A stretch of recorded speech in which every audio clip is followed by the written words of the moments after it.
नमस्कार, सुप्रभात. मी रुशाली यादव. सारंग. सकाळचे 7 वाजता आहेत. आता आपण पाहणार आहोत महाफास्ट 100 बातम्या.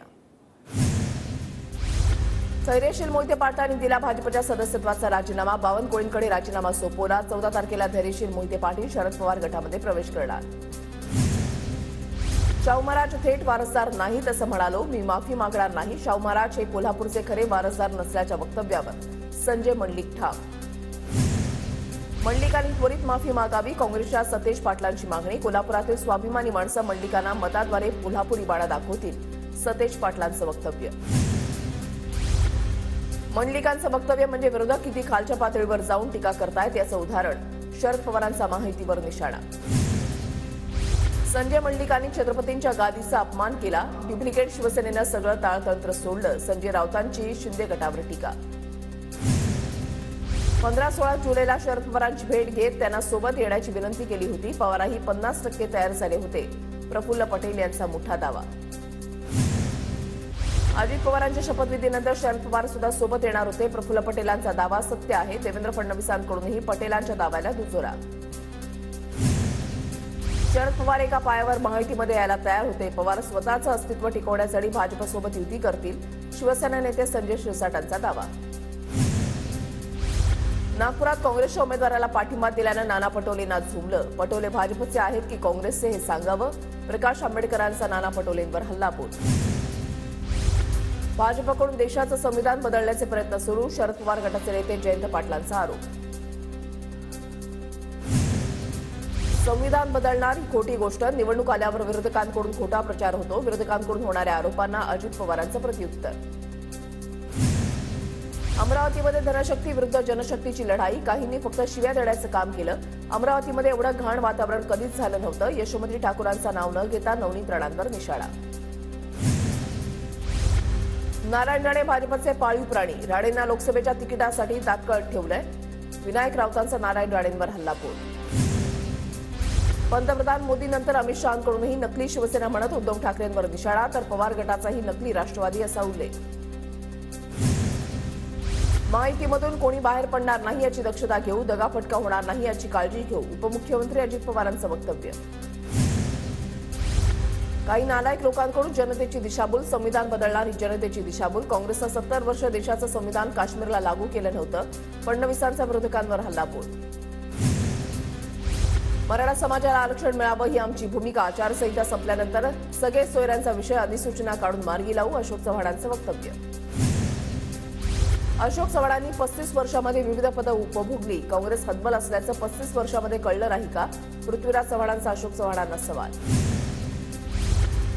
महाविकास आघाडीमध्ये कोणतीही नाराजी नाही. महाविकास आघाडीमध्ये गोंधळाची स्थिती नाही. वर्षा गायकवाड नाराज असल्याच्या चर्चांवर अनिल देसाईंची प्रतिक्रिया.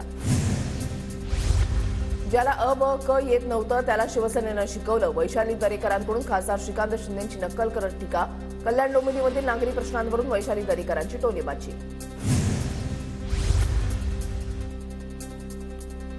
नांदेडमध्ये काँग्रेस पक्षाची स्थिती चांगली. शहांना दिल्लीतून प्रचारासाठी नांदेडमध्ये यावं लागलं. नांदेडमधील महायुतीच्या सभेवर मवियाचे उमेदवार वसंत चव्हाणांचा निशाणा. धुळ्यातील उमेदवार शोभा बच्छाव यांच्या उमेदवारीला मालेगावमध्ये काँग्रेसकडून विरोध. स्थानिक उमेदवार देण्याची कार्यकर्त्यांची मागणी. धुळ्यातून काँग्रेसनं शोभा बच्छाव यांना उमेदवारी जाहीर केल्यानंतर काँग्रेसमध्ये तीव्र नाराजी. काँग्रेसचे जिल्हाध्यक्ष श्याम सेनेर आणि ग्रामीणचे जिल्हाध्यक्ष तुषार शेवाळींचाही राजीनामा. नाशिक जिल्हाध्यक्ष तुषार शेवाळींची नाराजी दूर केली जाईल. शोभा बच्छाव यांची प्रतिक्रिया. धुळ्यातून शोभा बच्छाव यांना उमेदवारी दिल्यानं काँग्रेसमध्ये नाराजी. अजितदादांकडे खजिना, दुसरीकडे शिंदेंकडे चावी. काही दिवसात बारामतीवर बेटिंग लागेल. बारामती संदर्भात चंद्रकांत पाटलांचं विधान. रावसाहेब दानवेंचं माझ्यापुढे काही आव्हान नाही. मवियाचे उमेदवार कल्याण काळेंचं वक्तव्य. जालन्यामध्ये कल्याण काळे विरुद्ध रावसाहेब दानवे लढत होणार. चाळीसगावमधील भाजप पदाधिकारी 13 एप्रिलला ठाकरे गटामध्ये प्रवेश करणार. डॉक्टर उत्तमराव महाजन, अस्मिता पाटील ठाकरे गटाच्या वाटेवर. सूत्रांची माहिती. आमचं शत्रुत्व लोकांनी बघितलंय. आता मैत्री बघा. मैत्री काय असते दाखवणार असं शिवतारे म्हणाले. अजित पवारांचं वक्तव्य. प्रतीक पाटलांनी स्वतःच उमेदवार नाकारले. निवडून आल्यानंतर राजू शेट्टींना कळेल बकरा कोण झालाय. हातकणंगलेच्या जागेवरून जयंत पाटलांची राजू शेट्टींवर टीका. माझा राजकीय निर्णय लवकरच जाहीर करणार, कार्यकर्त्यांना विचारामध्ये घेऊन निर्णय जाहीर करणार, ज्योती मेटे बीड लोकसभेसाठी इच्छुक. शिवसेना शिंदेगडाचं नवीन गाणं आज प्रदर्शित होणार. मुख्यमंत्री शिंदेच्या नेतृत्वातील शिवसेनेचं गाणं सकाळी 11 वाजता प्रदर्शित होणार. जिजाऊ संस्थेचे निलेश सांबरे भिवंडीतून अपक्ष निवडणूक लढवणार. वंचित बहुजन आघाडीचा सांबरेंना जाहीर पाठिंबा. साताऱ्यामधील पोवई नाका इथे आमदार शशिकांत शिंदेंकडून शिवाजी महाराजांच्या पुतळ्याला अभिवादन. दरम्यान शशिकांत शिंदेंनी तुतारी वाजवली. पोवई नाका परिसरात नागरिकांची मोठी गर्दी. भिवंडी लोकसभेच्या जागेवरून काँग्रेस पदाधिकाऱ्यांचा नाराजीचा सूर कायम. भिवंडीच्या जागेसंदर्भात पुन्हा सर्वेक्षण करण्याची पदाधिकाऱ्यांची मागणी. ठाकरे गटाच्या शरद कोळींचं राज ठाकरेंसंदर्भात वादग्रस्त विधान. सोलापुरातील मनसे कार्यकर्ते आक्रमक. गावामध्ये फिरू न देण्याचा मनसेचा इशारा. साताऱ्याच्या पाटणमध्ये मंत्री शंभूराज देसाईंकडून ईद निमित्त शुभेच्छा. शंभूराज देसाईंनी मुस्लिम बांधवांना भेटून ईदच्या शुभेच्छा दिल्या. नाना पटोलेंच्या गाडीचा अपघात नसून घातपाताचा प्रयत्न. पटोलेंना Z+ दर्जाचं पोलीस संरक्षण द्यावं, काँग्रेसच्या ओबीसी सेलची मागणी. हिंगोलीमधील कळमनुरी शहरामध्ये अभिनेता गोविंदाच्या उपस्थितीमध्ये रोड शो. महायुतीचे उमेदवार बाबूराव कदम कोवळीकरांच्या प्रचारासाठी रोड शोचं आयोजन. शिरूरमध्ये भाजपला मोठा धक्का. पुण्यामध्ये शरद पवारांच्या उपस्थितीमध्ये अतुल देशमुखांचा राष्ट्रवादीमध्ये प्रवेश. लोकसभा प्रचाराचा समन्वय साधण्यासाठी महायुतीमधील 3 पक्षांच्या नेत्यांची समिती. समितीमध्ये भाजपकडून गिरीश महाजन, रवींद्र चव्हाण, शिंदे गटाकडून शंभूराज देसाई, उदय सामंत आणि अजित पवार गटाकडून धनंजय मुंडे, अनिल पाटलांचा समावेश. जालन्यामध्ये काँग्रेसचा उमेदवार निवडून आणणार. काँग्रेस आमदार कैलास गोरंट्याल यांचा विश्वास. तर जालन्यामध्ये काँग्रेसचे कल्याण काळे आणि भाजपचे रावसाहेब दानवेंमध्ये लढत होणार. नाशिक लोकसभेसाठी नवीन चेहरा देण्याबाबत विचार सुरू. महसूल मंत्री राधाकृष्ण विखे पाटलांची माहिती. तर नाशिक लोकसभा लढवण्यासाठी छगन भुजबळ, हेमंत गोडसे आग्रही. शेतकरी नेते रघुनाथदादा पाटील हातकणंगलेमधून निवडणुकीच्या रिंगणामध्ये. भारतीय जवान किसान पक्षाकडून रघुनाथदादा लोकसभा लढवणार. तर हातकणंगलेमध्ये चौरंगी लढत होणार.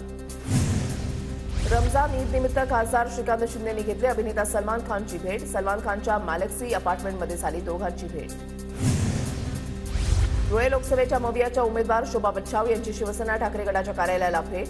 शोभा बच्छाव यांच्यासाठी प्रत्येक गाव वाडा पिंजून काढू ठाकरे गटाच्या पदाधिकाऱ्यांचा संकल्प.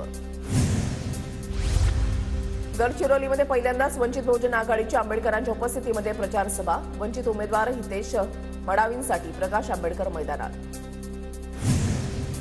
सांगलीच्या हरिपूरमध्ये भाजप उमेदवार संजय पाटलांच्या प्रचारार्थ महिला मोर्चाकडून महिला मेळावा. मेळाव्यामध्ये संजय पाटलांना मोठ्या मताधिक्यानं विजयी करण्याचा निर्धार.